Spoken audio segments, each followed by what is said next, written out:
ہمارے پاس جیسے coconut trees ہیں اور اس پہ دو ہیں, ایک وہ گرین والا جو ہوتا ہے گولڈن ملایا اور ایک گولڈن والا جو ملیشین ہوتا ہے.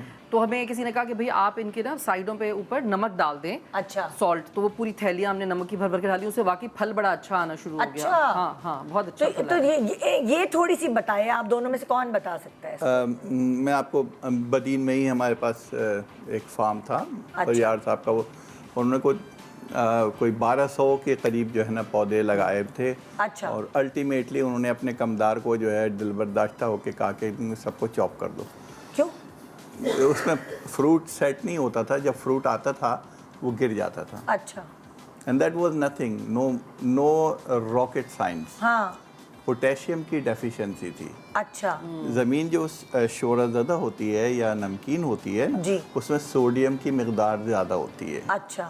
سوڈیم کلورائڈ یعنی نمک کے وہ, یعنی یہ پوری سائنس ہے. ہاں یہ بہت بڑی سائنس ہے. اگر کوئی عام انسان میری طرح کوئی فارم ہاؤس بنانا چاہے تو مجھے آپ لوگوں سے ہیلپ لینی پڑے گی, میں خود سے نہیں کر سکتا. بھائی جیسے ابلاغ ایک سائنس ہے, communication, so you are the one who have been trained for communicating. بالکل اسی طریقے سے ہر فیلڈ کی اپنی ایکسپرٹیز جس کا کام اسی کو سانجھے, وہی والی بات. ہاں لیکن اب ہم ایسے معاشرے میں رہتے ہیں کہ ہمیں کہیں نہ کہیں ایک فیکٹر آتا ہے ویزیبلٹی کا. تو اس میں بہت سارے جو لوگ ہوتے ہیں جو کہ پروفیشنلز ہوتے ہیں, وہ اس چیز کے لیے ٹرینڈ نہیں ہوتے ہیں کہ وہ تمام چیزوں کو, یہ لنک نہیں تھا, سنکرونائزیشن نہیں تھی between media and the professional. اچھا ہے, یہ انیبلنگ انوائرمنٹ ہے, ہونا چاہیے. کچھ چیزیں آپ بتا رہی تھیں کہ جو کوکونٹ کے حوالے سے بات ہوئی, تو بالکل صحیح فرمایا کہ وہ جو ڈیفیشنسی ہوتی ہے اس کا رسپانس آنا شروع ہوتا ہے. لیکن وہ ان کی زمین کے اوپر تھا کہ وہ سویٹ ارتھ ہے, اس کا مطلب ہے وہاں پر سیلینٹی نہیں تھی انہیرنٹ. لیکن یہ کمال کی بات نہیں ہے, دیکھیں کہ میں سمندر کے کنارے رہتی ہوں تو سمندر کھارا ہے اور وہاں پہ جو مٹی آپ کہہ رہے ہیں کہ وہ سویٹ. دیکھیے سوڈیم کے 2 کمپاؤنڈ ہوتے ہیں, سوڈیم بائی سلفیٹ ہوتا ہے اور سوڈیم کلورائڈ ہوتا ہے. ان لینڈ سوڈیم کلورائڈ کی بہتات ہوتی ہے, آپ سمندر کے کنارے ہیں بائی سلفیٹ ہے. اور ضروری اچھا ہو گیا کہ آپ کے جو پودے تھے وہ مضبوط تھے, صحت مند تھے, ان میں فروٹ سیٹ ہونا شروع ہوا.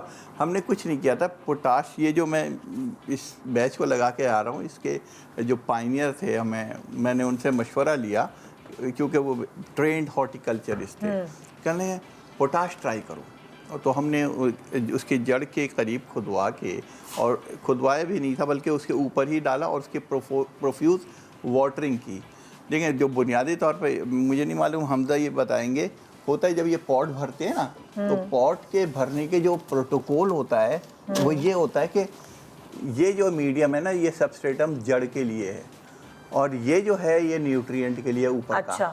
یہ اس کو کھڑا رکھنے, یعنی مٹی جو ہے نا 2 کام کرتی ہے, اس کے اندر موجود نیوٹرینٹ بھی ہوتا ہے اور یہ اس کو میکینیکل سپورٹ بھی دیتا ہے. اچھا. تو پہلا کام جو یہ پارٹ ہوتا ہے یہ لیس نیوٹرینٹ ہولڈنگ ہوتا ہے, یہ میکینیکل سپورٹ, یہ کھڑا رکھنے کے لیے ہے پودے کو. اور روٹس جو ہیں وہ آرام سے, اور یہ جو حصہ ہوتا ہے یہ نرم ہوتا ہے, کیونکہ جب آپ چھوٹا پودا ڈالتے ہیں جیسے منا ہوتا ہے نا, تو اس کو کیا کرتے ہیں ہم, بڑا ریپ کر کے رکھتے ہیں. سو یہ ایک انیبلنگ انوائرمنٹ ہوتا ہے, بہت ہی نرم جگہ ہوتی ہے جس میں روٹ آرام سے پینیٹریٹ کر سکتی ہیں. صحیح. تو یہ بیسک پروٹوکول ہے. اچھا, میں ذرا